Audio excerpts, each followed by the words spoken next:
The phone call came on a Tuesday afternoon while I was reorganizing my linen closet, the kind of task you assign yourself when you're 62, widowed, and trying to convince yourself that a well-ordered home equals a well-ordered life. Trevor's name lit up my phone screen, and my heart did that foolish leap it always did when my son remembered I existed. Mom, hey, how are you? His voice had that bright, energetic quality that meant he wanted something, but I ignored the warning sign. I always ignored the warning signs when it came to Trevor. I'm good, baby. Just doing some organizing. How are Caleb and Maya? I asked about my grandchildren first, because that's what you do when you only see them 3 times a year, despite living 40 minutes away. They're great, getting so big. Actually, that's why I'm calling. He paused for effect, and I could picture him in his Silver Spring office with the view he'd sent me photos of once, 3 years ago. Vanessa and I want to take a family vacation to Florida, a whole week at this amazing resort in Clearwater, beach, pools, restaurants, the works, and we want you to come with us. If you're watching, please like and subscribe to the channel, and tell me in the comments where in the world you're from. The words hit me like sunlight after a long winter. Family vacation. He wanted me there. After 4 years of holidays split between Vanessa's parents and just the 4 of us, Christmases, after birthday parties I heard about only through Facebook photos Vanessa posted, after feeling like a peripheral character in my own son's life, he wanted me there. Trevor, that sounds wonderful, but I couldn't possibly afford our treat, Mom. Everything, flight, hotel, meals. You don't pay for anything. We just want the kids to have real time with their grandma. And honestly, his voice softened in that way that used to work on me when he was 16 and wanted to borrow the car. Vanessa and I thought it would be good for you. You've been alone since Dad died, and you deserve a vacation. When's the last time you went anywhere? He knew the answer. The last trip I'd taken was Bernard's funeral in Atlanta, traveling to bury him next to his mother like he'd wanted. That was 4 years, 2 months, and 7 days ago. Not that I was counting. I don't know what to say. That's incredibly generous. Say yes. Come on, Mom. The twins are already excited. I told them Grandma Diane might come, and Caleb asked if you'd build sandcastles with him. You can't disappoint Caleb. He laughed, easy and warm, sounding like the boy I'd raised alone after his father left. The boy I'd worked double shifts to put through college. The boy who used to call me his best friend. My eyes burned with stupid, grateful tears. Yes, of course yes. When? 3 weeks. I'll email you the flight details. Pack sunscreen and that pretty blue dress you wore to my wedding. There's a nice restaurant we want to take you to. This is going to be great, Mom. Really great. After we hung up,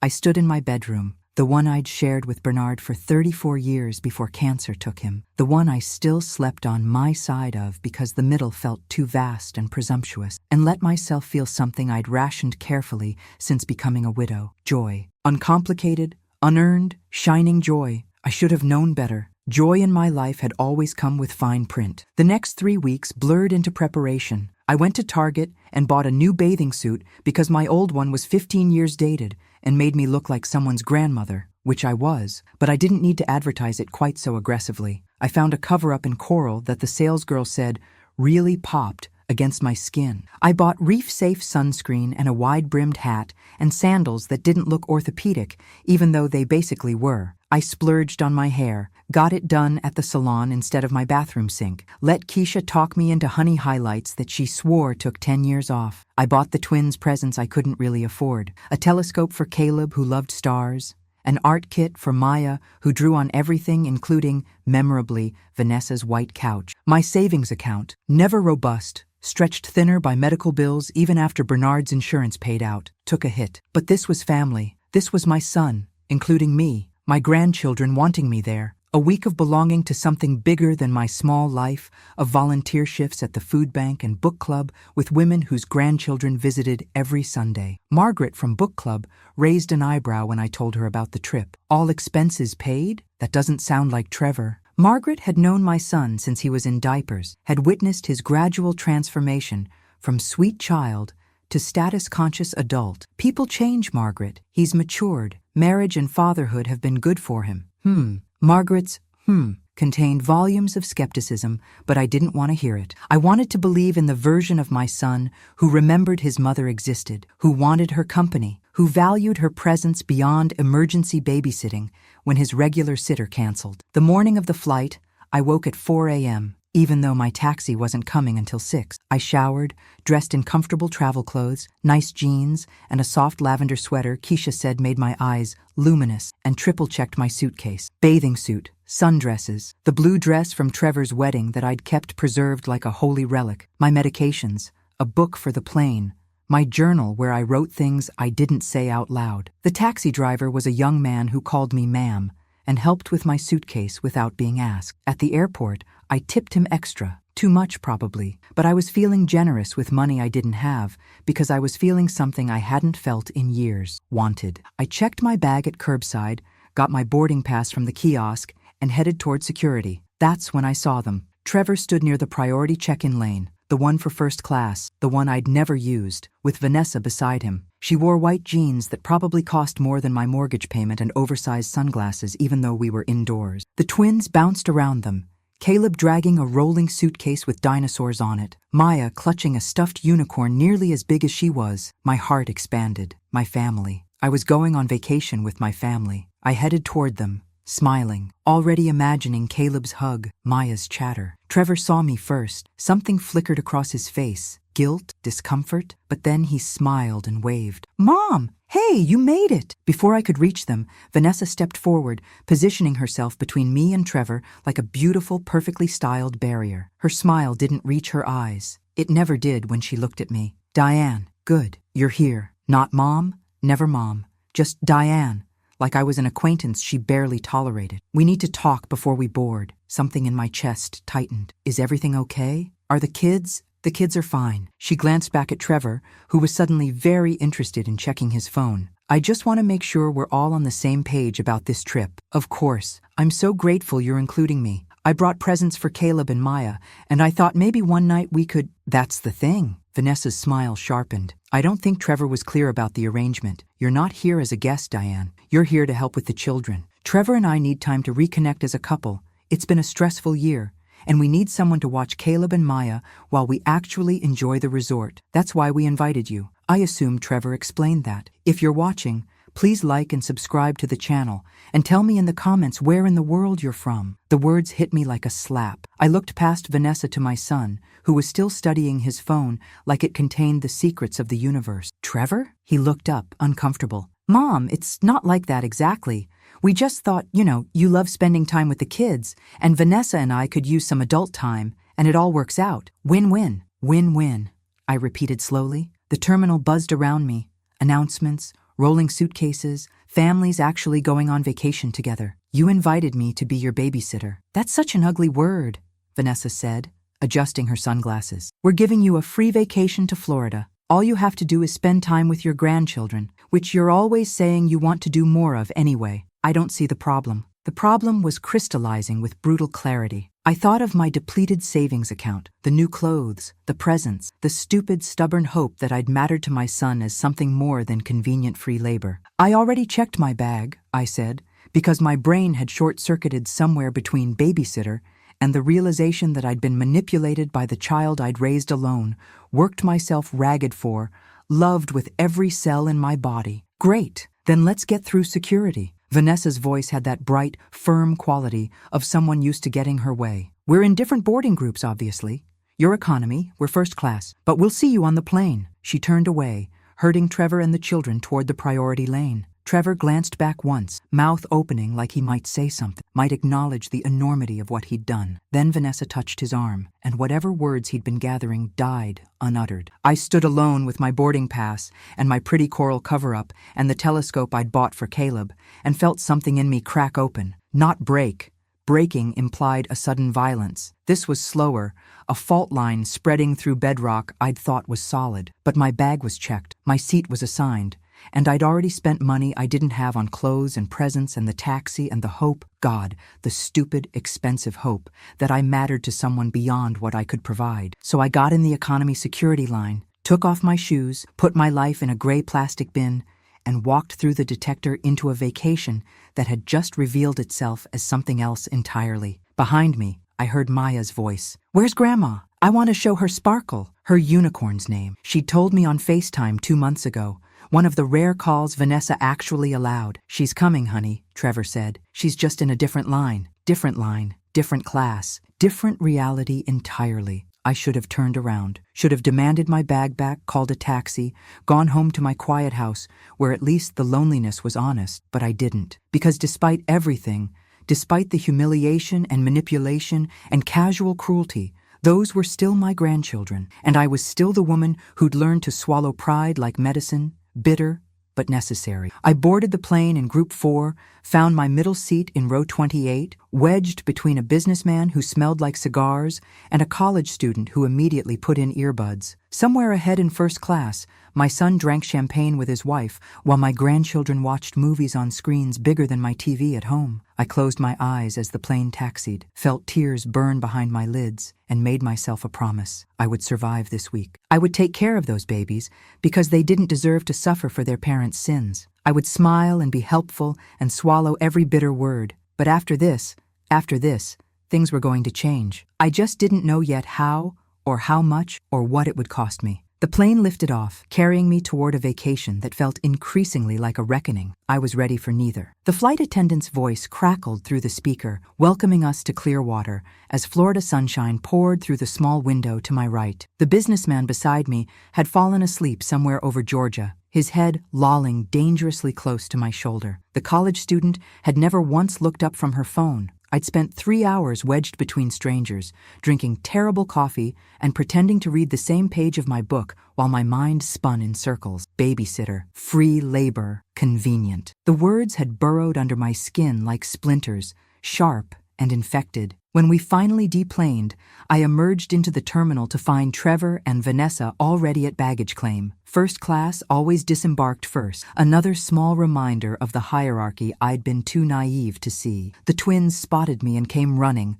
Caleb crashing into my legs with the force of a small linebacker, Maya wrapping her arms around my waist. "Grandma, we saw clouds, and I had orange juice in a real glass." Caleb's eyes were huge with the wonder of 5-year-old aviation experience. "And I got to watch Encanto twice," Maya added, bouncing. "Mommy said you're going to take us to the beach every day." I looked up over their heads to where Vanessa stood, checking her phone with the studied disinterest of someone who just assigned a task and expected it completed without supervision. Trevor hovered beside her, still not meeting my eyes. "That sounds wonderful, babies," I said, hugging them tighter than I should have, feeling their small, solid bodies against mine, and wondering how love this pure could coexist with hurt this profound. "We'll build the biggest sandcastles in Florida." "Cool!" Caleb squirmed away to tell his father this plan. Maya stayed pressed against me, her small hand finding mine. "I missed you, Grandma," she whispered. "Mommy said we were too busy to visit, but I wanted to." My throat closed. I squeezed her hand. "I missed you too, sweetheart. So much." The luggage carousel groaned to life, and bags began their slow parade. I waited for my battered blue suitcase, the same one I'd used for Bernard's funeral, for the 2 trips I'd taken with him before he got sick, held together now with hope and a luggage strap I'd bought at the dollar store. When it finally appeared, Trevor grabbed it before I could reach it. "I got it, Mom," he said, still not quite looking at me. Guilt made him helpful, apparently. "Thank you." I kept my voice neutral even. I was good at neutral. 40 years of nursing had taught me to keep my face calm while everything inside me screamed. We took 2 taxis to the resort. Of course we did. Trevor, Vanessa, and the twins in the first one. Me alone in the second, watching my son's taxi pull away through traffic while my driver made small talk I couldn't focus on enough to answer properly. He gave up after the 3rd one-word response and turned up the radio. Country music, something about trucks and heartbreak. Appropriate. The resort was beautiful in that way expensive places are. All white stucco and palm trees, fountains with water that caught the light like diamonds, valets in crisp uniforms opening car doors. My taxi pulled up after Trevor's had already disappeared inside. I paid the driver, $34 plus tip I couldn't afford, and walked into a lobby that smelled like orchids and money. Trevor and Vanessa stood at the check-in desk. The twins chased each other around the fountain, while a security guard watched with the patient expression of someone who'd seen 1,000 overexcited children and would see 1,000 more. I approached slowly, pulling my dollar store-strapped suitcase behind me, suddenly aware of how I must look. Discount store clothes, bargain haircut with highlights, the exhaustion of economy air travel etched into my face. Vanessa finished with the desk clerk and turned to me, 2 key cards in her hand. "Okay, so you're in room 247. We're in the Ocean View suite. Different floor, different building actually. Here's your key. She held it out like a parking ticket. I took it. Different building? Well, yes. She said it like I was being deliberately dense. We need privacy, Diane. And honestly, it's better this way.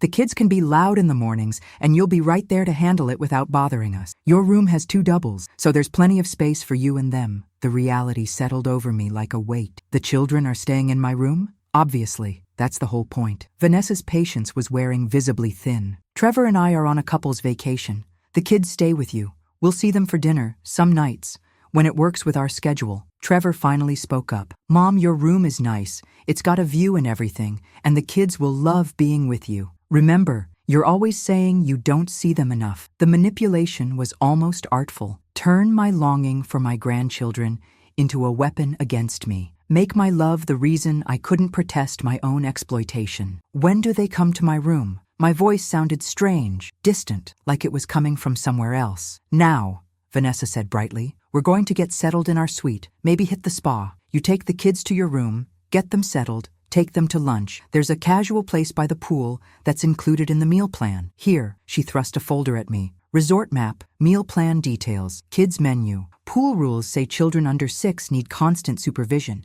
So obviously you can't leave them alone. Oh, and bedtime is 8, but good luck with that on vacation. She laughed, the sound sharp and dismissive. I looked at Trevor, really looked at him, this man I'd raised, whose diapers I'd changed and fevers I'd nursed and college applications I'd helped perfect while working night shifts to pay for it all. Trevor, is this really what you want? For your mother? He shifted uncomfortably, glanced at Vanessa, then back to me. Mom, don't make this difficult. We're giving you a vacation. Try to be grateful. The words hit like a physical blow. Be grateful for the privilege of being used, of being lied to, of spending money I didn't have to participate in my own humiliation. Grandma, can we go swimming? Caleb tugged on my hand, oblivious to the adult tension crackling in the air like electricity before a storm. I looked down at his hopeful face, at Maya dancing on her toes with excitement, and felt my anger collide with my love for these children who hadn't asked to be pawns in whatever sick dynamic their parents had created. Yes, baby, let's go swimming. I took both their hands and followed the bellhop's directions to room 247, leaving Trevor and Vanessa to their ocean view suite and their spa appointments and their couple's vacation that apparently required a grandmother-shaped servant to function. The room was fine, generic hotel pleasant. 2 double beds with floral covers, a bathroom with tiny soaps, a sliding door that opened onto a small balcony overlooking the parking lot. Not the ocean, the parking lot. The view, Vanessa had mentioned, was apparently of rental cars and shuttle buses. The twins immediately jumped on the beds, laughing and bouncing, and I let them because I needed a minute to breathe, to think, to figure out what I was going to do. My phone buzzed. A text from Trevor. Thanks for being flexible, Mom. This means a lot to us. I stared at the message. Flexible, as if I'd had a choice. As if showing up at an airport with a checked bag and discovering you'd been manipulated into unpaid labor was a situation that allowed for inflexibility. I didn't respond. Grandma, I'm hungry, Maya announced, done with jumping. Can we get French fries? And chicken nuggets, Caleb added. Dad said the food here is really good. I'm sure it was. In the restaurants Trevor and Vanessa would eat at, while I fed their children chicken nuggets by a pool. I looked at my grandchildren's expectant faces and made a decision. Not about the week, but about the next hour. I'd get them lunch. I'd take them swimming. I'd give them the grandmother they deserved, the one who showed up and paid attention and made them feel loved. And tonight, after they fell asleep, I'd figure out what I was going to do about their parents. French fries and chicken nuggets it is, I said, forcing brightness into my voice. Let's get changed and go exploring. We spent the afternoon at the pool. I sat in the shade fully clothed. I hadn't brought my bathing suit down, hadn't had the energy to change, and watched Caleb and Maya splash and play. Other families surrounded us, actual families on actual vacations together. I watched a father throw his daughter in the air, catching her while she shrieked with laughter. Watched a grandmother and grandfather play with twin boys about Caleb and Maya's age while the parents dozed nearby, all of them together, all of them choosing each other's company. I fed the twins overpriced chicken nuggets and watery lemonade. I applied sunscreen 3 times. I retrieved Maya's unicorn from the deep end where she'd accidentally dropped it. I was attentive and present and everything a grandmother should be. But inside, something was hardening, calcifying, transforming from hurt into something sharper, something that might eventually resemble resolve. As the sun started to set, painting the sky in oranges and purples that would have been beautiful if I'd had the capacity to appreciate beauty, my phone buzzed again. "Trevor, can you keep the kids for dinner tonight? Vanessa made reservations at the French place. We'll see them tomorrow. Thanks."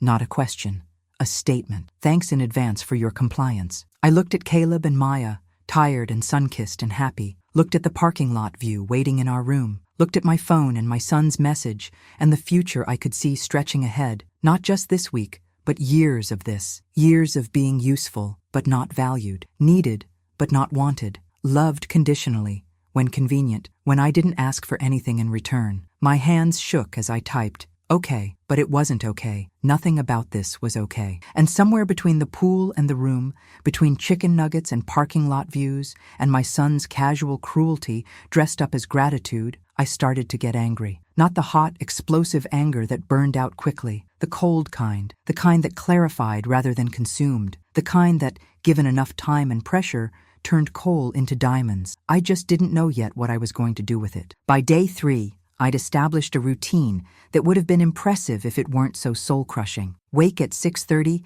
when Caleb climbed into my bed asking about breakfast. Get both children dressed, teeth brushed, sunscreen applied. Take them to the breakfast buffet, where we ate scrambled eggs and fruit, while Trevor and Vanessa presumably slept in their suite. Beach time until lunch. Back to the room for quiet time that never stayed quiet for more than 20 minutes. Pool in the afternoon. Dinner at the casual restaurant where everything tasted like cardboard and came with French fries. Bath time, story time, bedtime negotiations that stretched until 9:30. Then finally, blessedly, silence. 2 small bodies breathing deeply in the bed next to mine, and me sitting on the balcony overlooking the parking lot, too exhausted to sleep, too angry to rest. I'd seen Trevor and Vanessa exactly 4 times in 3 days, twice at a distance, walking through the lobby in resort wear that cost more than my monthly utility bills. Once, when they stopped by the pool for 15 minutes to take photos with the kids, Vanessa's Instagram needed content apparently. And once at dinner on day 2,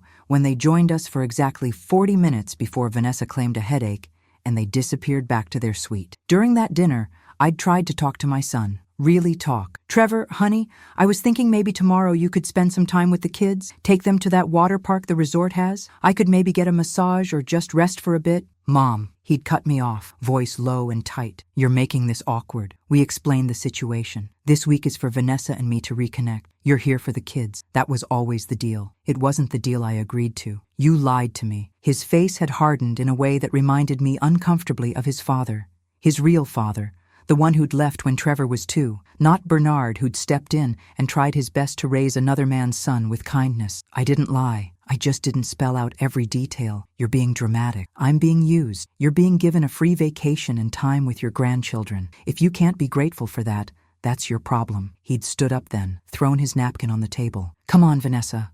I'm done here." They'd left. Caleb had asked why Daddy looked mad. Maya had cried because she'd wanted to show Mommy the shell she'd found. And I'd sat there holding my 5-year-old granddaughter while she sobbed, feeling something inside me shift from hurt to something harder, something that was starting to taste like liberation. Now, on day 3, sitting on my parking lot balcony, after another endless day of childcare, I pulled out my phone. No messages from Trevor. No check-ins. No, "How are the kids doing?" Or, "Do you need anything?" Just silence, except for the one text this morning, "Keep them quiet in the halls." Guest complained. Not, "Thanks for taking care of our children." Not, "We appreciate you." Just a complaint, forwarded like I was staff who needed correcting. I opened my email instead, scrolling through the accumulated messages I hadn't had time or energy to check. Book club discussing next month's selection, a sale at Target, a newsletter from the hospital where I'd worked for 30 years before retiring, and then one that caught my attention. A travel company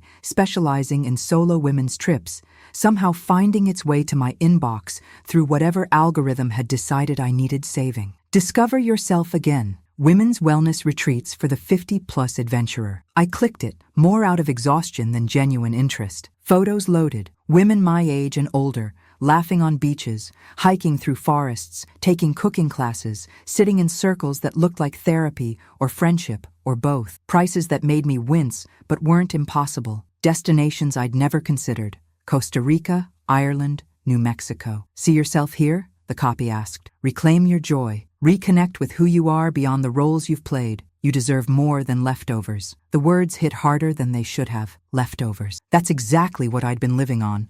Leftover time, leftover attention, leftover love from people who took and somehow made me feel guilty for noticing. My phone buzzed. Trevor, can you do breakfast with them tomorrow? Vanessa booked us a sunrise yoga thing. Of course she did. I stared at the message, at my son's casual assumption of my compliance, and something in me finally snapped. I didn't respond. Instead, I screenshot the travel company email and saved it to a folder I titled After, because there would be an after. After this week, after I got home, after I figured out how to stop being the woman who said yes to everything and became someone who remembered how to say no. A sound from inside made me turn. Maya stood in the sliding door, rubbing her eyes, dragging her unicorn. Grandma? I had a bad dream. All the anger drained out of me instantly. I stood, scooped her up, even though she was getting too big for scooping, carried her back to bed. Tell me about it, baby. I dreamed you left and didn't come back, like Mommy's mommy did. Vanessa's mother had died when she was young, the one humanizing detail about my daughter-in-law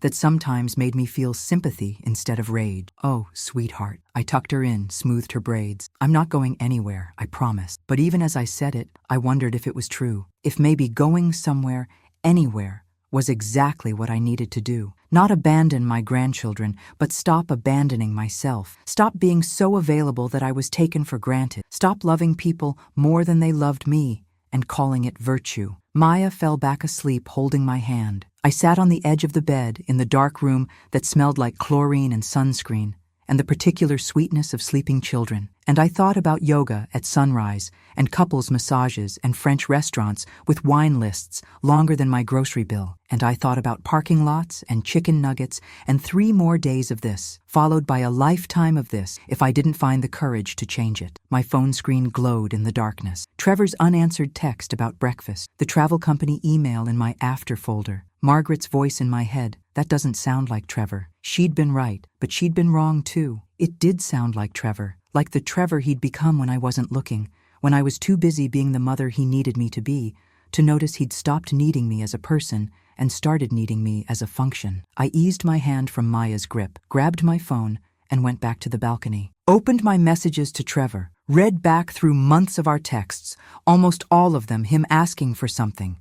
Babysitting, money, advice he never took. The anniversary of Bernard's death had passed 4 months ago. Trevor hadn't called, hadn't texted, hadn't remembered that the man who'd raised him like a son had been gone 4 years, and his mother might need a check-in on that day. But he'd remembered to call when he needed a free babysitter disguised as a vacation. I started typing, no, just that. No explanation, no justification, no softening, just no. Then I deleted it. Not yet. I had 4 more days of this trip, 4 more days where my grandchildren needed me to be present and stable and not falling apart. I could give them that. I'd give them everything I had. But after things were going to be different. I just had to survive until after. Day 4 brought rain, the kind of sudden, violent Florida thunderstorm that turned afternoon into twilight and made the ocean look angry. The twins were disappointed about the canceled beach time, but rallied when I suggested we explore the indoor parts of the resort. There was a game room I'd noticed on the map, and an arcade. We could make an adventure of it. We'd spent the morning there, me feeding quarters into machines, while Caleb and Maya shrieked over skee-ball and race car simulators. I'd bought them overpriced slushies in souvenir cups, shaped like flamingos. We'd laughed. They'd held my hands. For stretches of time, I'd almost forgotten why we were here, almost forgotten the anger simmering under my performance of normalcy. Around 2 o'clock, the twins started flagging, sugar crash meeting exhaustion. I herded them toward our room for the quiet time that never worked, but I insisted on anyway, more for my sanity than theirs. That's when I heard the voices. We were walking down the corridor toward our building, the less nice building, the one without ocean views or resort workers who smiled at you like you mattered, when I heard laughter from around the corner. Vanessa's laugh, the high, artificial trill she used when she wanted to sound carefree. And another woman's voice, similar vintage of artificial cheer. I should have kept walking, should have hustled the kids past before they saw their parents and got excited, and I had to watch Trevor and Vanessa's faces do that thing where they smiled, but their eyes said not now. But something made me stop, made me pull the twins into a small alcove near the ice machine and put my finger to my lips. Maya looked confused. Caleb thought it was a game. Honestly, it's been amazing, Vanessa was saying. Like a second honeymoon, but better because we actually planned ahead this time. And your mother-in-law is really okay just watching the kids the whole time? The other woman asked. I peeked around the corner. She was about Vanessa's age, blonde, wearing a tennis outfit that showed off a yoga-sculpted body. Vanessa laughed again. God, she's thrilled. Trevor's mom is one of those people who, has no life of her own. Since her husband died, she just sits around waiting for us to need her. So this is perfect, free babysitting, and she gets to feel useful. Win-win. The words hit me like ice water. I physically felt the cold spread through my chest. That's genius, the blonde said. Brad and I always have to pay like $2,000 for childcare when we want to travel.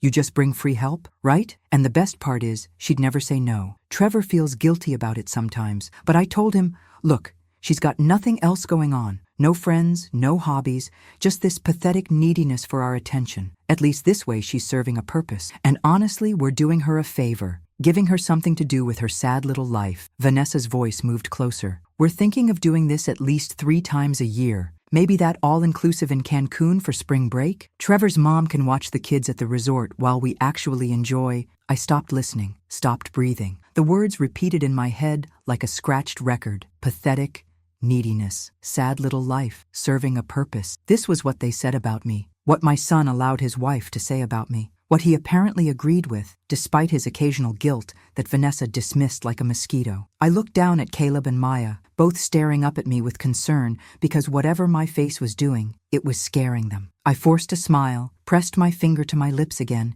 and we waited until Vanessa and her friend moved past our hiding spot, their laughter fading down the hall. Grandma, Maya whispered. Why were we hiding from Mommy? Good question. Why was I hiding? Why was I the one feeling shame when I'd done nothing wrong except love people who saw that love as weakness to exploit? Just playing a game, sweetheart. My voice sounded strange even to my own ears. Too high, too bright. Let's get back to the room. Once inside, I got the twins set up with the TV and a movie. Screen time rules suspended because I needed 20 minutes to not be perceived, to not be needed, to not be anything except a woman sitting on a balcony overlooking a parking lot, trying not to scream. Pathetic neediness, sad little life. Was that what I'd become? I tried to see myself through Vanessa's eyes, through Trevor's silence that was its own form of agreement. The widow with no hobbies, no friends, no purpose beyond waiting for crumbs of attention from her son's family. Except that wasn't true. I had book club. I had my volunteer work at the food bank. I had Keisha at the salon,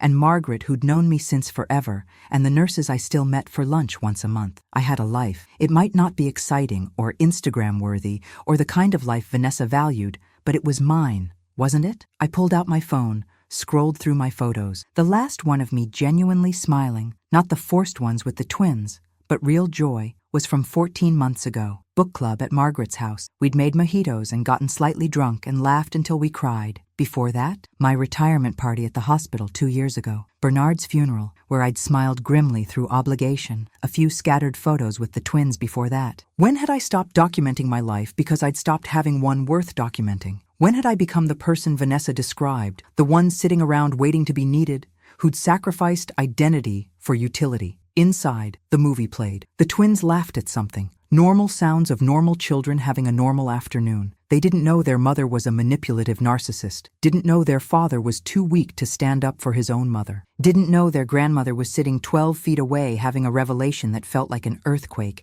Everything solid, suddenly unstable. My phone rang. Trevor. I stared at his name on the screen, let it ring once, twice, 3 times, sent it to voicemail. He called back immediately. I answered this time. Mom, why didn't you pick up? He sounded annoyed, like I'd inconvenienced him. I was with the children. What do you need? The coldness in my voice surprised us both. Vanessa and I are going on a sunset cruise tonight. It's this whole thing with wine and hors d'oeuvres. Can you handle dinner with the kids? I looked at the parking lot, at the life I'd driven here to claim that had turned out to be servitude with an ocean breeze, at my reflection in the sliding door, 62 years old, tired, wearing yesterday's shirt because I hadn't packed enough clothes for a trip where I'd spend every waking hour with children who got dirty and needed holding and wiped sticky hands on whoever was closest. "Mom, you there? I heard you." I paused, felt the words forming that I'd been swallowing for 3 days, for 4 years, for longer than that if I was honest. Is Vanessa right? What? Right about what? That I have nothing else going on, that I'm pathetically needy, that my life is so sad I should be grateful you're letting me serve a purpose as your free childcare. Silence. Long enough that I knew he knew I'd heard. Long enough that I knew he wasn't going to deny it. "Mom, it's not like that. It's exactly like that." I heard her, Trevor, in the hallway, talking to her friend about how convenient I am, how I'd never say no because I'm too desperate for your attention, how you're planning to use me like this 3 times a year because I've got nothing better to do. More silence. Then quietly, "You weren't supposed to hear that." The admission knocked the breath out of me. Not denial, not defense of me, just regret that I'd found you out. "I wasn't supposed to hear it," I repeated slowly. "So it's okay as long as I don't know? As long as you can keep manipulating me while pretending to be a good son?" "Mom, you're overreacting. Vanessa didn't mean it like that. She was just—" "Don't." The word came out sharp, final. "Don't you dare tell me I'm overreacting. Don't you dare defend her. And don't you dare pretend this is anything other than what it is. You using me. Both of you. And me being stupid enough to let it happen because I was so desperate to matter to you." I heard him breathing, heard background noise, music, voices, the sound of his actual vacation happening. "So what? You're going to abandon the kids now? Prove Vanessa right that you're dramatic and unreliable?" The manipulation was almost impressive. Turn my justifiable anger into abandonment of my grandchildren. Make me the villain for objecting to being treated like hired help. "No," I said quietly. "I'm going to take care of Caleb and Maya for the rest of this trip because they deserve a grandmother who shows up. But after this, Trevor, after this, things are going to be very different between us." "What does that mean?" "It means figure out your childcare for spring break because I won't be available. It means if you want a relationship with me, it's going to be on terms that include respect. It means I'm done being convenient." My voice shook, but held. "And it means you have 4 days to decide if you value having a mother or just having a service provider, because you can't have both anymore." I hung up before he could respond. My hands were shaking so hard I nearly dropped the phone. Inside, Maya called out that the movie was over. Real life intruding on my breakdown. I stood up, wiped my eyes, checked my reflection in the sliding door, fixed the expression on my face into something that wouldn't scare children. Walked back inside to where my grandchildren waited, innocent and beautiful and not responsible for their parents' failures. "Who wants to go get ice cream?" I asked, voice bright and false. "Me! Me!" They bounced up, all exhaustion forgotten at the promise of sugar. We went to the resort's ice cream shop, another expense I couldn't afford, another $15 on my dwindling credit card. But I watched them eat chocolate cones bigger than their heads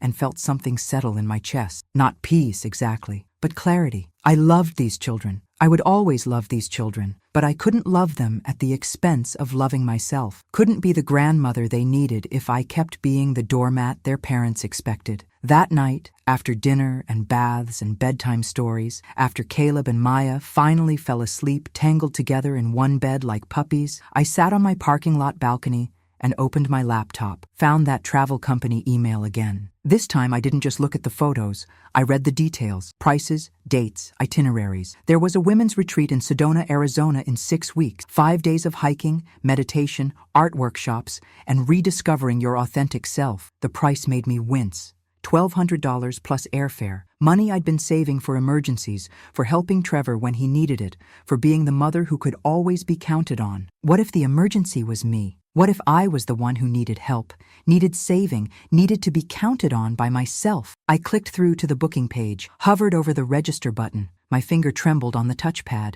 A text came through. "Trevor, Mom, can we talk tomorrow, please?" I looked at the message, looked at the booking page, looked at my reflection in the dark window. A woman who'd spent 62 years being who everyone else needed and had nearly forgotten who she actually was underneath all that service. I clicked register, filled out the form, entered my credit card information. My heart pounded like I was doing something dangerous, illicit. Maybe I was. Maybe choosing yourself when everyone expected you to choose them always felt like rebellion. The confirmation email arrived. "Welcome to your journey, Diane. We can't wait to help you remember who you are." I closed the laptop, looked out at the parking lot, at the ordinary Florida night, at the life I was going to change whether my son approved or not. Tomorrow I'd tell Trevor we needed to talk, really talk. Not me listening while he justified and deflected, but both of us having an honest conversation about what came next. Tonight, I'd sit with my decision, with the transgressive joy of spending $1,200 on myself instead of everyone else. For the first time in 4 days, maybe 4 years,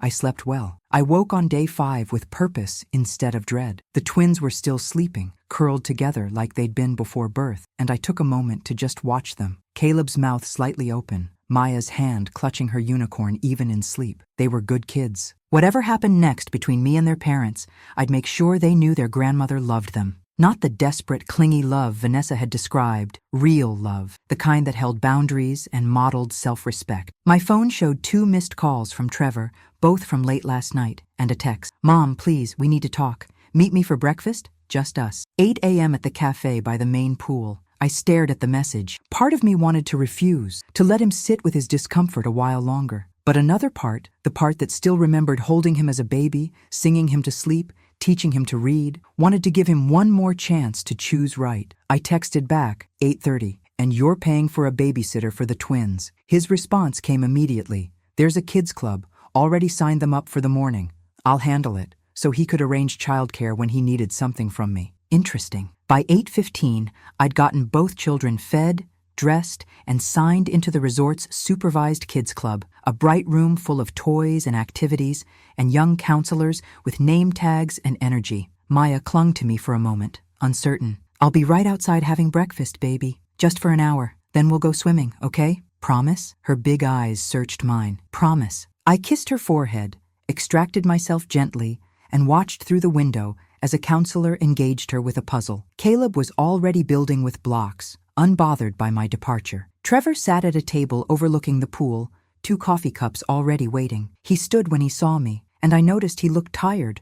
Not vacation tired, but genuinely exhausted. "Good. Mom, thanks for coming." He pulled out my chair. The courtesy felt performative, but I sat. "You said we need to talk, so talk." I kept my voice neutral, hands wrapped around the coffee cup he'd ordered. Black, 2 sugars. He'd remembered that at least. He sat across from me, and for a long moment just stared at his own cup. "I'm sorry for lying about this trip, for letting Vanessa talk about you that way, for—" he gestured vaguely. "All of it. Sorry you did it, or sorry I found out." His eyes snapped up, hurt flashing across his face. "That's not fair." "Isn't it? You told me yesterday I wasn't supposed to hear what Vanessa said. Not that she was wrong to say it, just that I wasn't supposed to know." I took a sip of coffee, let the bitterness coat my tongue. "So which part are you sorry for, Trevor? The using me or the getting caught?" He flinched. "Both. Neither. I don't know." He ran his hand over his face, the gesture so familiar it hurt. "It's complicated. It's really not. You invited me on vacation under false pretenses so you'd have free childcare. Your wife thinks I'm pathetic and you let her. You've been treating me like staff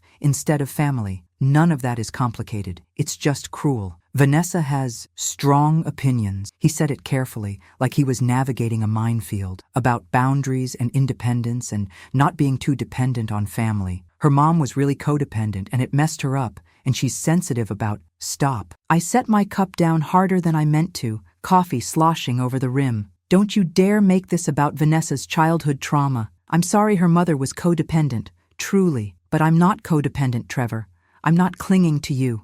You called me. You invited me here. You lied to get me here. If anyone has boundary issues, it's you two." He was quiet, jaw working like he was chewing words he couldn't quite swallow or spit out. I leaned forward. "Do you know what I've done since your father died? I volunteered at the food bank twice a week. I'm in a book club. I still meet my old nursing friends for lunch. I have a life, Trevor. Maybe it's not exciting by your standards, but it's mine. The only time I've been needy, as Vanessa calls it, is when I've tried to be part of your life, when I've asked to see my grandchildren, or been included in holidays or treated like I matter. You do matter. Then act like it." The words came out louder than I intended. A couple at the next table glanced over. I lowered my voice. "Act like it, Trevor. Not with words, but with actions.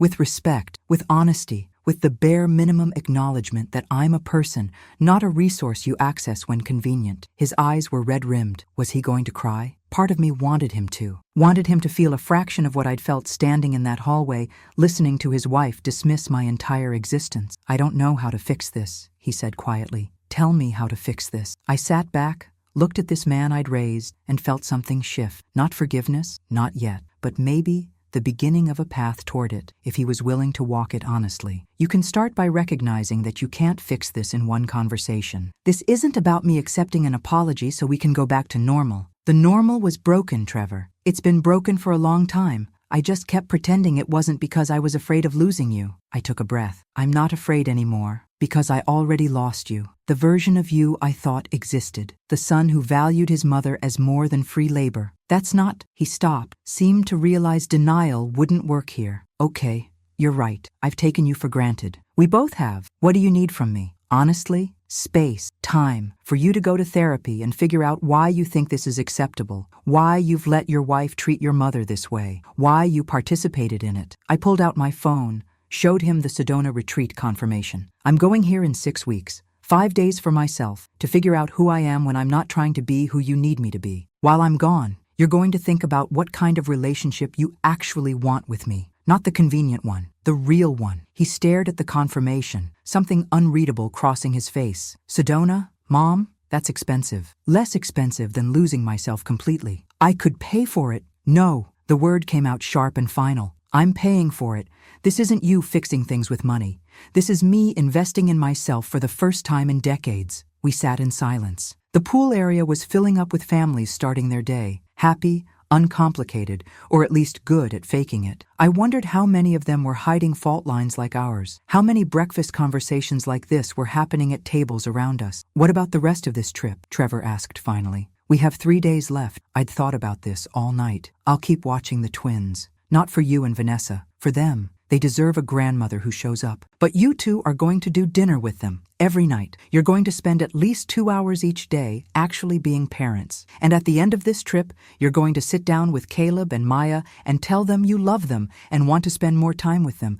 Then you're going to actually do it. Vanessa's not going to like that. I don't care what Vanessa likes. The truth of it felt powerful in my mouth. She's not the one I'm negotiating with. You are. And if you can't set boundaries with your wife about basic decency toward your mother and responsibility toward your children, then we have bigger problems than one bad vacation. Trevor looked at me like he was seeing someone new, or maybe someone old. The mother who'd worked double shifts and taken no shit from lazy teachers or bullying classmates, who'd fought for him fierce and relentless when he was too small to fight for himself. When did you get so tough? He asked. And there was something like admiration in his voice. I've always been tough. You just forgot because I loved you softly. I stood, breakfast untouched, except for the coffee. I'm going to get the kids from the club. You're joining us at the beach this afternoon, 2 o'clock. Be there. I walked away before he could respond, before I could see whether he looked proud or angry or afraid. It didn't matter. I wasn't performing for his approval anymore. The twins were thrilled when I collected them, babbling about the crafts they'd made and the friends they'd met. We went back to the room so they could change into swimsuits, then headed to the beach with buckets and shovels I'd bought at the resort shop. The ocean was calm today, green, blue, and glittering. We built sandcastles for hours, elaborate structures that Caleb designed and Maya decorated with shells. I helped, but didn't direct. Let them figure it out, praised their creativity instead of trying to make it perfect. At exactly 2 o'clock, Trevor appeared, alone. He'd changed into swim trunks and a t-shirt, carried a beach bag that suggested he'd actually planned to stay. Daddy! The twins ran to him, and he caught them both, swung them around, genuine joy on his face. Whatever else was broken in my son, his love for his children was real. He looked at me over their heads. Vanessa's at the spa, she said. He stopped, seemed to reconsider. She's not ready to change the plan, but I am. Can I join you? It wasn't everything, but it was something. Yeah, I said. You can join us. We spent the afternoon together, the 4 of us building castles and collecting shells and letting the waves chase us up the beach. Trevor played fully, without his phone, without checking the time. He was present in a way I hadn't seen in years. As the sun started to set, painting everything gold, Caleb said, "This is the best day of vacation, Daddy." Trevor's eyes met mine. I saw him hear it, that the best day was the one where he'd shown up, where he'd chosen his family over his wife's agenda, where he'd been a father instead of a guest in his children's lives. Yeah, buddy, Trevor said quietly. It is. We walked back to the resort as the light faded, 2 tired kids between us, our hands occasionally brushing as we steadied them. It felt almost normal, almost like the family I'd thought we were when I'd gotten that phone call 3 weeks ago. But I knew better now. Normal was something we'd have to build from scratch, assuming Trevor had the courage and Vanessa had the capacity for change. And if they didn't, I'd have to find the strength to love my son and grandchildren from a distance, with boundaries, without sacrificing myself on the altar of their convenience. For the first time, I thought I might actually be strong enough. I should have known the peace wouldn't last, should have remembered that women like Vanessa didn't appreciate having their authority challenged, their plans disrupted, their carefully constructed narratives questioned. The knock on my door came at 8:30 that night, just after I'd gotten the twins down. I'd been sitting on the balcony with my laptop, adding to a journal entry about the day, Trevor at the beach, the feeling of small progress, the hope I was afraid to hold too tightly. I opened the door to find Vanessa, still dressed for dinner in a white sheath dress that probably cost more than my mortgage payment. Her face was perfectly made up, but her eyes were hard. "We need to talk." She didn't wait for an invitation, just pushed past me into the room. "Now." I closed the door quietly, conscious of 2 sleeping children 10 feet away. "Keep your voice down. They just fell asleep." "Oh, now you're concerned about what's appropriate?" She whirled on me, and I realized she was furious, not annoyed, truly angry. "After you completely undermined me with Trevor? After you made him feel guilty for trying to have a vacation with his wife? I made him accountable for lying to his mother and using her as free labor. There's a difference." "This is exactly what I'm talking about." She pointed at me, her voice rising. "This guilt trip manipulation, this poor me, I'm being used victim mentality. It's toxic, Diane, and I'm not going to let you poison my marriage with it." Something hot flared in my chest. "Lower your voice. And I'm not manipulating anyone. I'm setting boundaries, which you'd recognize if you had any yourself." Her eyes widened, shocked that I'd pushed back. I'd never pushed back before. For 7 years, I'd been the agreeable mother-in-law, swallowing criticism and disrespect because I was afraid of losing access to Trevor and the twins. I wasn't afraid anymore, and Vanessa was clearly unprepared for this version of me. "Boundaries?" She laughed, sharp and mean. "Is that what you call throwing a tantrum because you had to spend time with your own grandchildren? Because you actually had to contribute something to this family instead of just taking?" "Taking?" The word came out quiet, dangerous. "Tell me, Vanessa, what exactly have I taken from you? Trevor's attention? His guilt, his sense of obligation? You sit in your little house playing the sad widow, and he feels like he has to rescue you, has to include you, has to manage your feelings along with everything else." She crossed her arms. "Do you have any idea how exhausting it is being married to someone whose mother won't let him grow up? Who keeps him tied to her with guilt and need?" I stared at her, pieces clicking into place. "This isn't about this vacation. This is about you trying to cut me out of Trevor's life entirely. I'm trying to help my husband establish healthy independence from a codependent parent." She said it like she'd rehearsed it, like she'd read it in a self-help book and decided it applied to us. "I'm not codependent." I kept my voice level, calm. "I have my own life, my own friends, my own interests. The only time I ask Trevor for anything is when he reaches out first, like when he called and invited me on this trip, which, by the way, he lied about. You both lied about. So who's being manipulative here, really? We provided context management. There's a difference. Context management." I repeated the Orwellian phrase slowly. "You mean lying.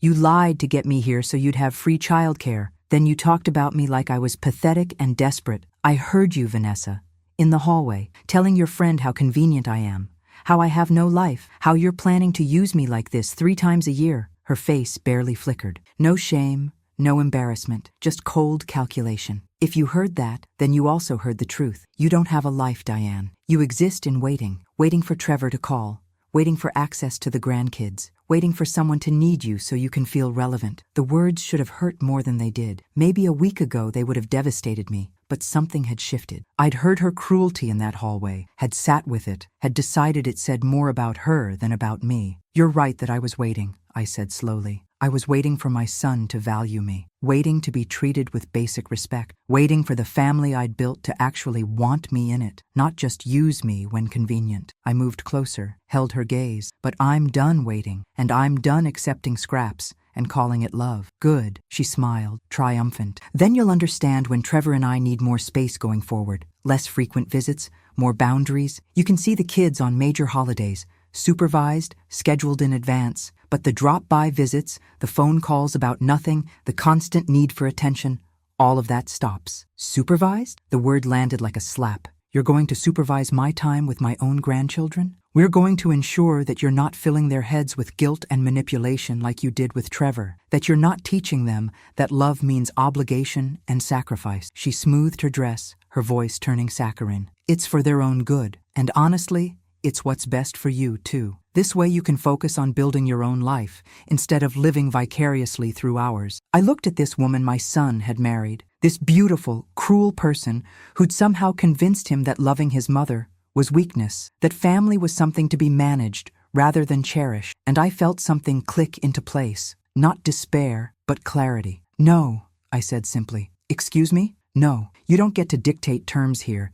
You don't get to use me for a week and then ban me from my grandchildren's lives. I pulled out my phone, pulled up my messages with Trevor. I'm going to text your husband right now. I'm going to tell him what you just said, and he's going to have to choose you controlling his family relationships or having an actual relationship with his mother that isn't filtered through your insecurities and need for dominance. Trevor will choose me. He always chooses me. But there was something uncertain in her voice now, a crack in the perfect confidence. Maybe he will. Maybe you're right that you've isolated him enough that he can't see clearly anymore. I started typing. But maybe you're wrong. Maybe there's enough of the boy I raised still in there to recognize abuse when it's pointed out. Either way, I'm done letting you control this narrative. I hit send. The message went through. Trevor, your wife is in my room threatening to ban me from seeing my grandchildren unless I accept her boundaries. We need to talk. All three of us.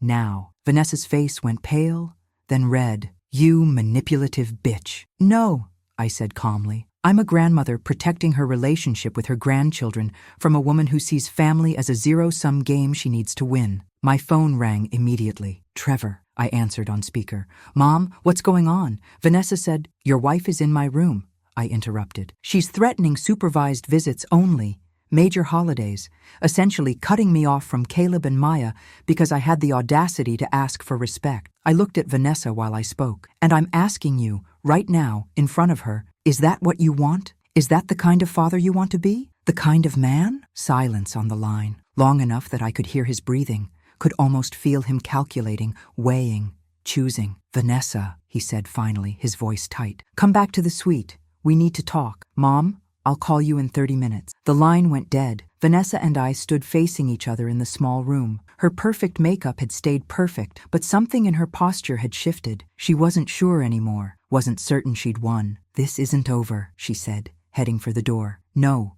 I agreed. It's not, but it's also not going to go the way you planned, because I'm not afraid of you anymore, Vanessa. And I'm not afraid of losing Trevor if keeping him means losing myself. She left without another word, the door closing with a soft click that somehow felt louder than a slam. I sat on the edge of the bed, adrenaline making my hands shake. Behind me, Maya stirred in her sleep, made a small sound, then settled. Caleb's breathing stayed deep and even. They were safe, loved, innocent of the war being waged around them. My phone sat silent in my hand. 30 minutes, Trevor had said. 30 minutes to decide what kind of man he was, what kind of father, what kind of son. I wanted to believe he'd choose right, but I'd learned this week that wanting and getting were different countries entirely, and the distance between them was measured in disappointment. All I could do was wait. Again, one last time. But this time, I was waiting with my dignity intact, and if the answer came back wrong, I'd survive it. I'd already proven I could survive harder things than my son's cowardice. I just hoped I wouldn't have to. The 30 minutes stretched to 45 before my phone finally rang. I'd spent the time pacing the balcony,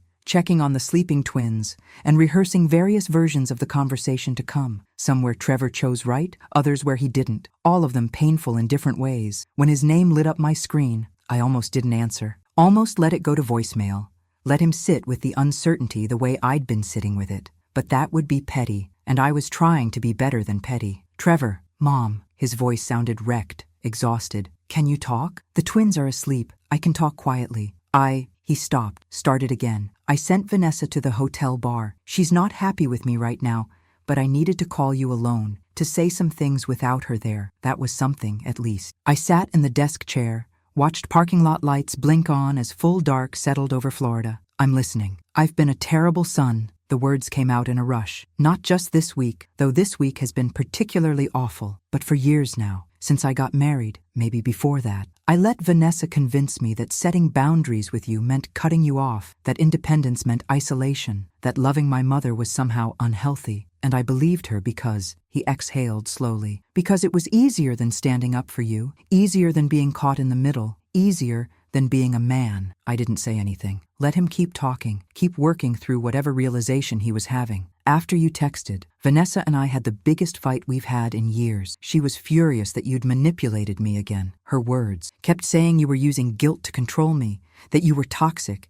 that we needed to cut you off completely for our marriage to be healthy. He laughed, bitter. And I was standing there listening to her talk about my mother, the woman who raised me alone, who worked herself to exhaustion to give me opportunities, who loved me even when my bio dad and every other man in her life left. And all I could think was, when did I become the kind of person who lets someone talk about my mother this way? My throat tightened. I blinked hard against tears I wasn't ready to shed. I told her no, Trevor continued. Told her that if she needed me to choose between her controlling my relationship with you and having a relationship with you at all, I choose you, my mom. My family, the person who's actually shown up for me my entire life, not the person who's spent 7 years trying to isolate me from anyone who might interfere with her perfect vision of our life. Trevor, I wasn't sure what to say, what to do with this version of my son who sounded like the boy I'd raised instead of the man he'd become. I know one conversation doesn't fix everything, he said quickly. I know I have years of being a shitty son to make up for, but I'm telling you now, clearly, on the record, I value you. I love you. Not as free childcare or obligation or someone who exists to serve my needs, but as my mother, as a person I respect and want in my life. And if that means Vanessa and I have problems, then we have problems. But I'm not cutting you off. I'm not limiting your access to your grandchildren. I'm not accepting her narrative that you're toxic when the actual toxic pattern has been how she treats you and how I've allowed it. I sat in silence, trying to process the whiplash of this day. Vanessa's cruelty to Trevor's clarity, despair to something that might be hope. What did Vanessa say? I asked finally. When you told her that? She said I was choosing my mother over my wife, that I was enmeshed and codependent, that she wouldn't stay in a marriage where she wasn't the priority. His voice went quiet. I told her that wasn't what choosing you meant, that loving my mother and loving her weren't mutually exclusive unless she made them that way, that she was the one forcing an ultimatum, not you. And that if she really believed she had to compete with my mother for my attention, maybe we needed counseling to figure out why. How'd she take that? Not well. She's at the bar drinking wine and texting her sister about what a mama's boy I am. He sounded almost amused. But here's the thing, Mom. I don't care, or I do care, but not enough to sacrifice you to make her comfortable. Does that make sense? It made perfect sense. It was everything I'd needed to hear for 7 years. But I was scared to trust it, scared this clarity would fade when he went home, and Vanessa worked on him with all her manipulative skill. What happens after this trip? I asked. When you're back in your normal life and she's in your ear every day? We're going to couples counseling. I already told her that's non-negotiable. He took a breath. And I'm going to individual therapy too, to figure out why I let this happen, why I was so afraid of her disapproval that I sacrificed my relationship with you. And I'm going to work on being the father Caleb and Maya deserve, the son you deserve, the man I should have been all along. That's a lot of shoulds, Trevor. I know. But I mean them, all of them. He paused. I can't undo lying to you about this trip. Can't take back letting Vanessa treat you like staff. Can't give you back the years where I was a selfish coward. But I can do better going forward, if you'll let me try. I looked at the parking lot, at the room where my grandchildren slept, at the life I'd been building in my head for after this trip, one with boundaries and self-respect, and less of Trevor, if that's what dignity required. I'm still going to Sedona, I said. I'm still taking time to figure out who I am outside of being your mother and their grandmother. And I'm still going to need to see consistent change, not just pretty words in a crisis. I understand, and I support that, all of it. He sounded like he meant it. The Sedona trip especially.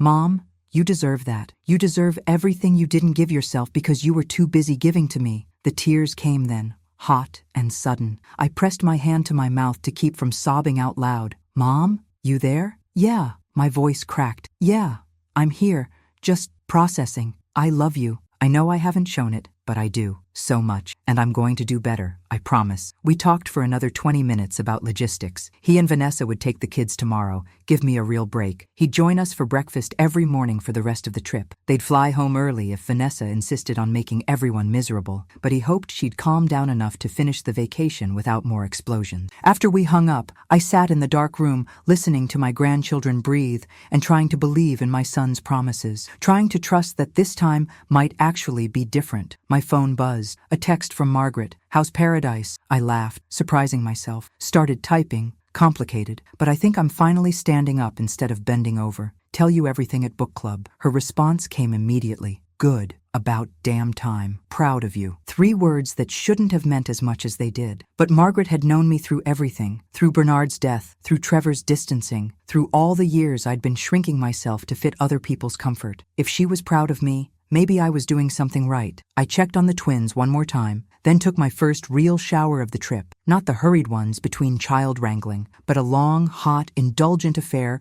where I used all the expensive hotel products and didn't feel guilty about the water bill. When I finally got into bed, I felt different. Not fixed. Too soon for that. Too much damage to heal overnight. But lighter, like I'd been carrying weight I didn't realize was there until I'd finally set it down. Tomorrow I'd have a break. I'd sleep in, maybe get a massage, sit by the pool with a book and actually read it. I'd be Diane Harper, not just Trevor's mother or the twins' grandmother, but myself, whoever that was. I was starting to look forward to finding out. I woke at 9:30. 9:30. To sunlight streaming through the window and the profound disorientation of silence. No small bodies climbing on me, no requests for breakfast, no immediate demands. Just peace. I reached for my phone in a panic. Had I overslept? Were the twins okay? Then memory returned. Trevor had picked them up at 7:30, letting himself into the room quietly with the spare key I'd given him. I'd heard the door, cracked one eye, watched him gather both sleeping children with practiced efficiency,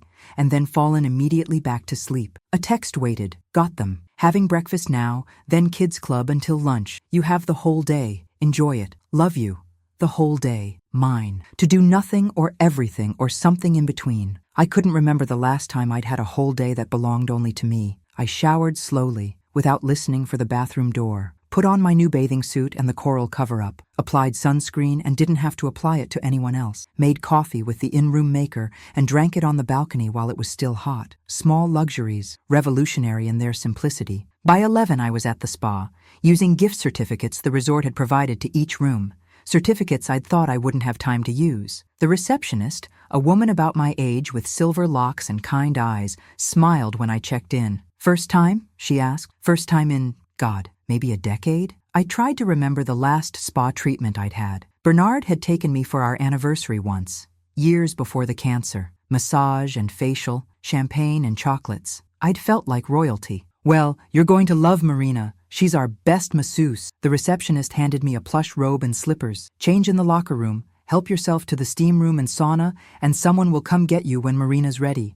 Take your time. You're not on anyone's schedule today, but your own. The locker room smelled like eucalyptus and luxury. I changed, caught sight of myself in the full-length mirror. 62 years old, soft in places that used to be firm. Marks and scars from a life lived. The C-section scar from Trevor's birth. The knee surgery scar from the time I'd slipped on hospital floors. Stretch marks like silver rivers. I'd spent so many years being critical of this body, wishing it smaller or tighter or younger. But it had carried me through nursing school and 20-hour shifts, had grown and birthed my son, had survived grief and stress, and still got up every morning ready to do what needed doing. Maybe it deserved a massage and some kindness instead of criticism. Marina turned out to be a small Filipino woman with strong hands and a no-nonsense attitude. You're very tight, she said about 3 minutes into the massage. Especially here. She pressed into my shoulders and I nearly came off the table. I carry stress there, I managed. Most mothers do.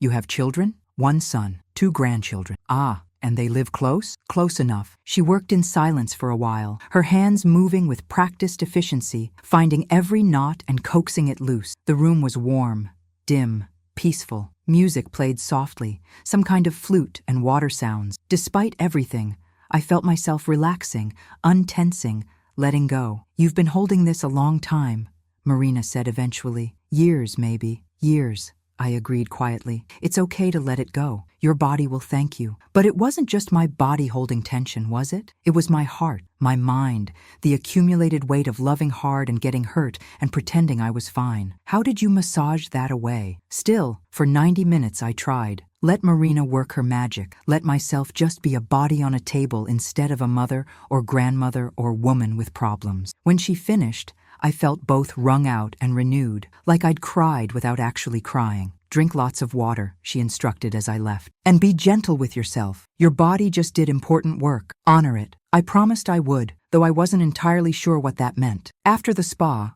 I grabbed lunch at the nice restaurant by the ocean, the one Trevor and Vanessa had been eating at all week while I fed the twins chicken nuggets. I ordered, without looking at prices, lobster bisque, salad with grilled salmon, a glass of white wine that the waiter said was crisp and refreshing. He was right. It was perfect. I ate slowly, watching the ocean, reading my book between bites. At the next table, a group of women about my age laughed over dessert, obviously friends, obviously on vacation together. Their joy felt uncomplicated in a way I envied. One of them noticed me looking. "Sorry, we're loud," she called over. "No, you're wonderful," I said honestly. "Where are you all from?" "Ohio, girls' trip. We do it every year." The woman who'd spoken was round and cheerful, with red hair and excellent laugh lines. "You here with family?" "It's complicated," I said, and they all laughed like they understood exactly what I meant. "Family's always complicated," another woman said, raising her margarita glass. "That's why we come here without them." They invited me to join them for dessert. I almost said no.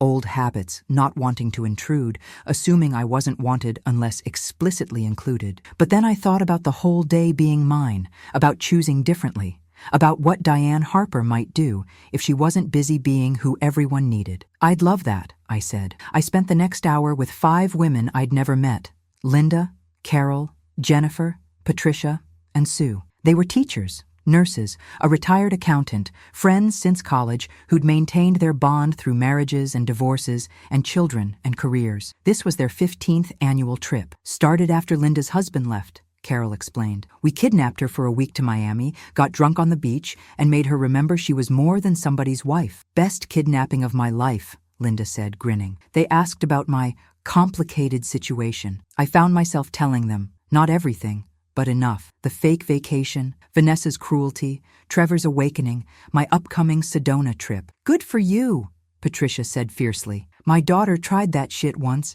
Expected me to babysit every weekend for free while she and her husband did date nights. I told her my rates were $50 an hour or respect, her choice." "Did she pay?" I asked. "She learned respect." Patricia smiled. "Eventually, after I held the line and didn't cave." It's hard setting boundaries with your kids, but necessary. We talked about children and grandchildren and the strange grief of raising adults who didn't need you anymore, but also didn't value you. About the identity crisis of retirement or widowhood or divorce, all those life transitions that stripped away who you'd been and left you figuring out who you were now. "That's why we do this," Sue said, gesturing around the table. "To remember we're people. Not just roles, not just mom or grandma or somebody's wife or ex-wife." When we finally said goodbye, after exchanging numbers and promises to stay in touch that might or might not actually happen, I felt full in a way that had nothing to do with lobster bisque. I felt seen, understood, part of something. I spent the rest of the afternoon by the pool with my book, actually reading it this time. Got through 6 chapters, ordered a mocktail with an umbrella just because I could, watched the sun track across the sky without checking the time every 15 minutes. Around 4, Trevor texted, "Kids are getting tired. Can we bring them back around 5? We're all having dinner together tonight. My treat. Real restaurant, high chairs, the works." I smiled at my phone. "Sounds good. See you at 5. At 5 exactly, Trevor appeared with both twins, sunscreened, fed, exhausted, happy. Maya ran to me for a hug. Caleb showed me a shell he'd found. "We had the best day, Grandma. Daddy took us to see dolphins." "Did he?" I looked at Trevor over their heads. He looked tired but peaceful, like he'd actually enjoyed being a parent instead of just enduring it. "We did. It was great." He smiled, tentative but genuine. "How was your day?" "Perfect," I said honestly. "Absolutely perfect." "Good. You deserved it." He herded the twins toward the bathroom to wash the day off. Dinner at 6:30. The kids are going to be disasters, fair warning, but I think we'll survive. Dinner was chaotic. Maya knocked over a water glass. Caleb complained loudly about the vegetables on his plate, and by 7, both of them were melting down with exhaustion. But Trevor and I handled it together, tag-teaming the meltdowns, laughing at the disasters instead of stressing over them. Vanessa appeared toward the end, perfectly dressed and perfectly cold. She said hello to the children, ignored me entirely, and told Trevor she'd be at the bar when he was ready to actually spend time with his wife. The mood shifted immediately. Trevor's jaw tightened. "Give me 10 minutes," he said evenly. "I'm finishing dinner with my family." She left without another word. "Sorry," Trevor said to me after she'd gone. "Don't apologize for her choices. Just handle them." He nodded. We got the twins back to my room, into pajamas, through the bedtime routine. Trevor read them a story while I cleaned up the explosion of day trip debris. It felt normal, familial, like co-parenting instead of one of us doing everything while the other one disappeared. At the door, Trevor hugged me. "Thank you. For today, for this week, for not giving up on me. I know I don't deserve it. You're my son. That's not about deserving." I hugged him back. "Just keep doing the work. Keep choosing right. That's all I ask." "I will. I promise." After he left, I got ready for bed while the twins fell asleep. But instead of exhaustion, I felt energized. The day had reminded me of something I'd forgotten. I was allowed to take up space, allowed to have needs and meet them, allowed to be Diane instead of just mom or grandma or the woman who served everyone else. Tomorrow was our last full day in Florida, then back to Baltimore, back to real life, back to figuring out what came next. But tonight, I felt ready. Not fixed, not healed, but ready. And that was enough. The flight home was different than the flight there, physically identical. Same middle seat in row 28. Same businessman who smelled like cigars, but I was different. 3 days between Trevor's clarity and this moment had shown me whether his promises held weight or evaporated under pressure. They'd held, mostly. He'd spent time with the twins every day, had breakfast with us each morning, joined us at the beach, took them to dinner twice. Vanessa had stayed distant, present physically, cold emotionally, making her displeasure known through sighs and pointed absences. But Trevor hadn't caved, hadn't apologized for prioritizing his children and his mother, hadn't let her freeze him back into the pattern we were trying to break. That had to count for something. Now, flying north through clouds that looked like cotton batting against a blue too perfect to be real, I thought about what came next. Home to my quiet house. Book club on Thursday, volunteering at the food bank Friday, and in 6 weeks, Sedona. 5 days that felt simultaneously thrilling and terrifying. My phone buzzed as we started our descent. A text from Trevor, sent from first class. "Thank you for giving me another chance. I won't waste it." I believed him, or wanted to believe him. Time would tell which. In baggage claim, we collected our luggage together. Trevor helping me wrestle my battered blue suitcase off the carousel. Caleb and Maya hanging off his arms like tiny monkeys. Vanessa stood apart, on her phone, making it clear she was participating under duress. "We'll call you next week," Trevor said as we headed toward different exits.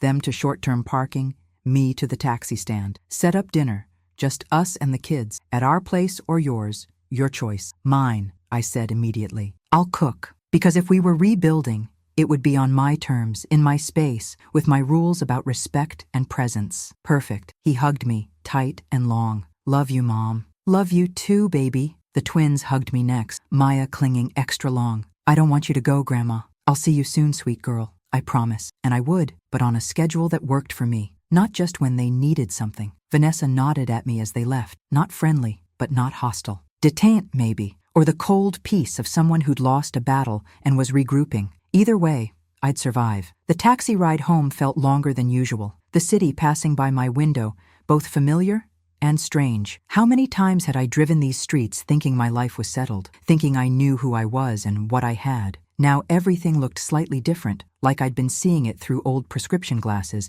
and someone had finally updated the lens. My house sat exactly as I'd left it. Small, neat, unchanged. But walking through the door felt different. It wasn't a place I was stuck anymore. It was a place I was choosing, for now, until I chose something else. I unpacked slowly, putting away the clothes I'd worn, the bathing suit that still smelled like chlorine, the coral cover-up, found the telescope I'd bought Caleb still wrapped in tissue paper. Trevor had suggested I keep it at my house for when they visited. I put it on the shelf in what used to be Bernard's study. next to books and photo albums and the accumulated evidence of a life lived. Margaret called before I'd finished unpacking. "You're back. Book club emergency session tomorrow night at my place. Just you and me and wine. I need to hear everything. Tomorrow's Tuesday. Since when do we need Thursday as an excuse for wine and truth-telling? 7 o'clock. Bring nothing but stories." I laughed. Deal. That night, I made myself dinner. Just scrambled eggs and toast, nothing fancy, and ate at my small kitchen table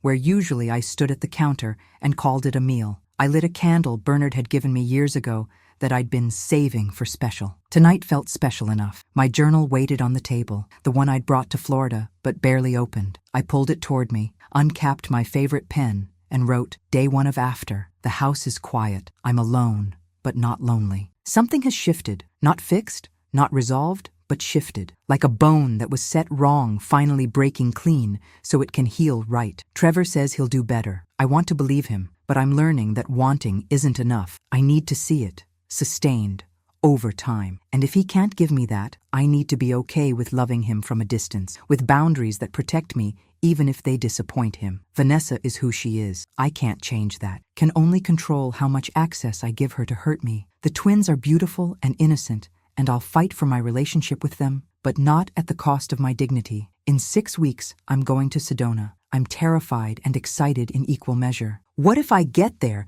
and discover I don't know who I am without all these roles I've been playing? What if I'm boring or broken or too damaged to find joy?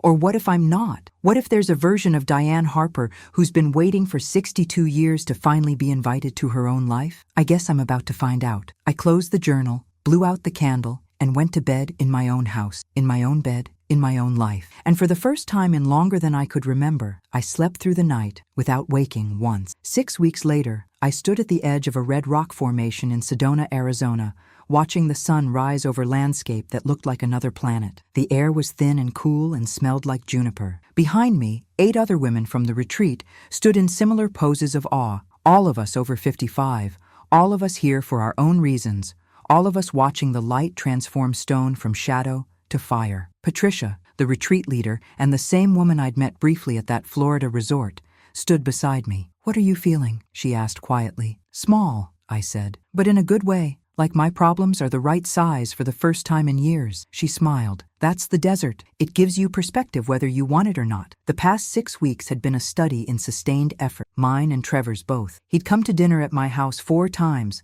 just him and the kids. No Vanessa, who'd made it clear she wasn't interested in performing reconciliation. That was fine. I'd learned I didn't need her approval, only Trevor's commitment, and he'd been showing up. Not perfectly. There'd been one canceled dinner when work ran late. One time he'd been on his phone too much during our meal, but he'd apologized genuinely both times, had rescheduled immediately, had been present more than absent. It was a start. We'd also talked, really talked, about patterns and expectations and what our relationship could look like going forward. He'd started therapy, both individual and couples. I'd started setting boundaries that felt impossible until I enforced them and discovered the world didn't end. Book club had helped. Margaret and the other women had held me accountable, celebrated small victories, reminded me I was allowed to choose myself. They'd thrown me a going to Sedona party where we'd drunk too much wine, and they'd made me promise to come back different. Not fixed, just more myself, I'd promised. Now 4 days into the retreat,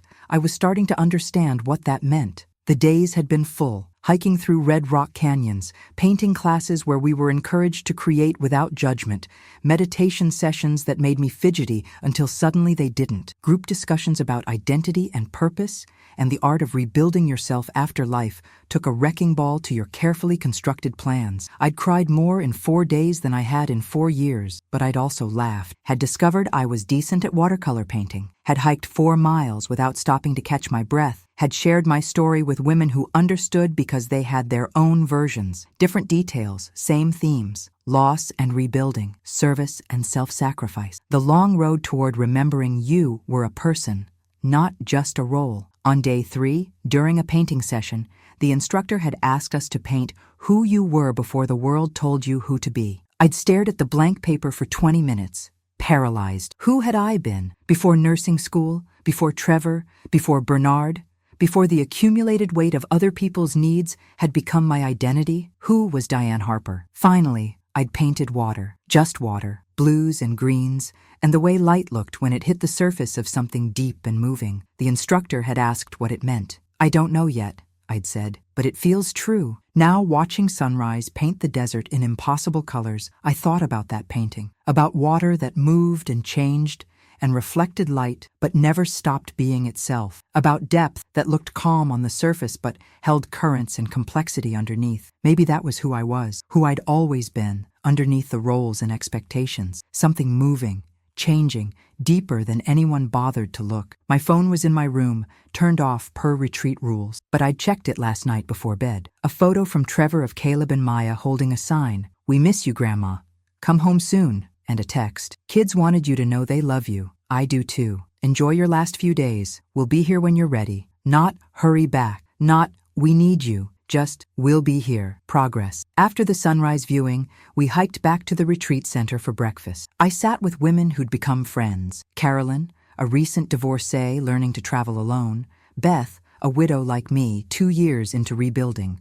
Yolanda, who'd taken early retirement and was terrified of all the empty time stretching ahead. "I think I'm going to do another retreat," Yolanda said over coffee. "Maybe Costa Rica in the spring. Anyone want to come?" I opened my mouth to say no, to cite obligations and expenses and all the reasons I couldn't possibly, then stop. What obligations? What expenses that mattered more than this? This feeling of being alive instead of just going through the motions. "Maybe," I said instead. "Let me think about it." Carolyn grinned. "That's Diane for yes, but I'm scared to commit. I'm learning her language." She wasn't wrong. That afternoon, our final full day, Patricia led us in a closing ceremony. We sat in a circle, each sharing what we were taking home from the retreat. When it was my turn, I looked around at these women who'd held space for my breaking and rebuilding. I'm taking home the knowledge that I'm allowed to take up space, that my needs matter as much as everyone else's, that choosing myself isn't selfish, it's necessary. I took a breath, and I'm taking home the decision to stop waiting for permission to live my life. From my son, from anyone. I'm 62 years old. If not now, when? The women around the circle nodded, several wiping tears. We all knew that truth, had all learned it the hard way. That night, alone in my room with its view of red rocks turning purple in twilight, I pulled out my journal, the one I'd started in Florida and continued here. Read back through entries that tracked the journey from woman whose house burned down to woman sitting in Sedona finding herself. On a fresh page, I wrote, "I used to think love meant sacrifice. That being a good mother, good wife, good woman meant making myself smaller so everyone else had room to grow. I was wrong. Love can include sacrifice, but it shouldn't require self-erasure. And the best thing I can teach my son and grandchildren is that people who love you want you whole, not diminished. I'm going home tomorrow, back to my house, my city, my life. But I'm bringing this version of me with me, the one who hikes 4 miles and paints water and says maybe to Costa Rica, the one who sets boundaries and keeps them, the one who remembers she's allowed to want things, to choose things, to be a person instead of just a function. Trevor and I are rebuilding. It's slow and sometimes awkward,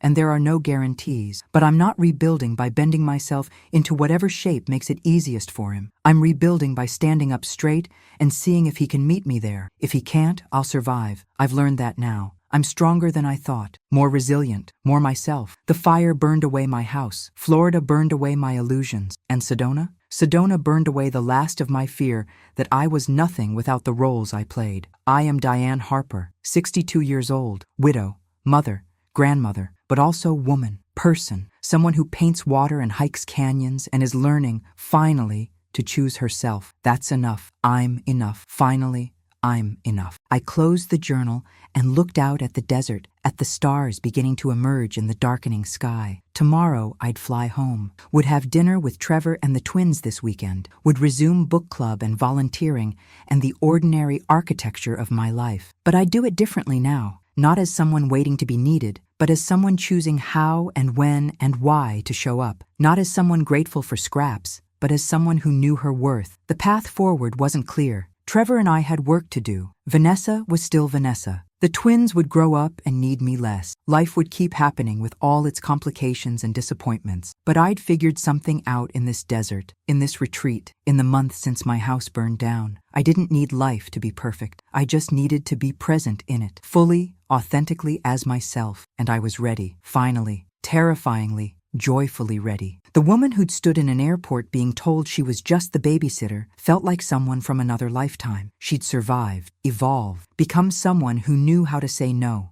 how to set boundaries, how to choose herself without guilt. I pulled out my phone, turned it on for the first time in days, found Trevor's number, typed, "Coming home tomorrow, dinner this weekend at my place, 6 p.m. Just family, the kind that actually shows up." His response came immediately. "We'll be there. Can't wait to see you." 3 words in particular caught my attention. "Can't wait to see you." Not "need your help," not "can you watch the kids," just wanting to see me, his mother, the person, not the function. Maybe he really was learning. Maybe we both were. I turned the phone off again, set it aside, and went to bed early. Tomorrow was travel day, then real life, whatever that looked like now. But tonight, I let myself sit in the peace of knowing I'd done something brave, had chosen myself, had survived the choosing. Outside my window, the desert held its ancient silence, red rocks standing sentinel under stars that had watched women like me figure themselves out for millennia. I was in good company, and I was, finally, going to be okay. The envelope arrived on a Tuesday, thick and official looking. I almost didn't open it, assumed it was junk mail or something requiring more energy than I had after a morning of hiking with the women's group I'd joined. But my name was handwritten on the front, and curiosity won. Inside, a wedding invitation. Trevor and someone named Lisa, 6 months from now. Small ceremony, family only. I stared at it, processing, then pulled out my phone, called Trevor. "Mom, did you get it?" "I got it." "Trevor, what?" "Vanessa and I divorced, finalized 3 months ago. She moved to Connecticut with her new boyfriend, some guy from her gym. He sounded lighter than I'd heard him in years. And I met Lisa at therapy, actually. She's a counselor there. And we started talking after sessions, and he laughed. "She's really great, Mom. Kind and real, and she actually likes my family, including you. I don't know what to say. Say you'll come to the wedding. Say you'll meet her. Say you're happy for me." He paused. "And Mom, thank you for not giving up on me even when I deserved it, for teaching me what real love looks like, the kind with boundaries and respect. Lisa says I'm a work in progress, but at least I'm progressing." We talked for another hour about the divorce, about Lisa, about Caleb and Maya, who were adjusting better than expected, about my life, the painting class I'd started, the Costa Rica trip I'd booked for next month, the volunteer work I'd expanded. After we hung up,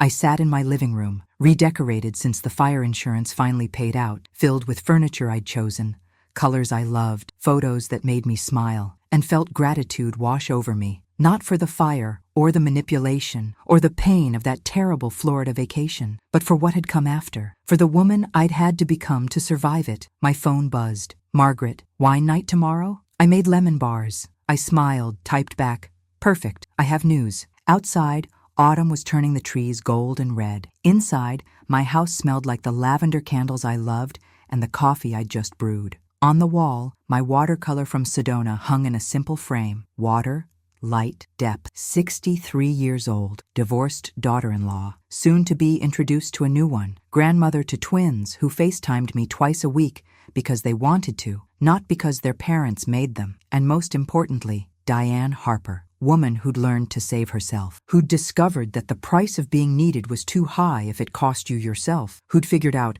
finally, that taking up space wasn't selfish, it was survival. I looked at Trevor's wedding invitation, at the date circled in gold on quality cardstock, at the words that mattered most. "We hope you'll celebrate with us." Hope, celebration, inclusion that felt genuine instead of obligatory. I pulled out my phone, texted Trevor, "I'll be there. Wouldn't miss it. Love you." Then I set the invitation on my mantle next to my Sedona painting and the photo of Caleb and Maya from last week's visit and went to make myself lunch. Because I'd learned something important in the year since my house burned down, since that airport, since Sedona. Life kept happening whether you were ready or not. The key was showing up for it, not as who everyone needed you to be, but as who you actually were. And I was ready for Trevor's wedding, for Costa Rica, for whatever came next. Ready, finally, to live my own life instead of the leftover spaces in everyone else's. The fire had taken my house, but it had given me something better, myself. And that, I'd learned, was worth more than any building could ever be. Thank you very much for watching. Share with those who also like stories. Subscribe, and tell me in the comments if you liked my story. Cheers.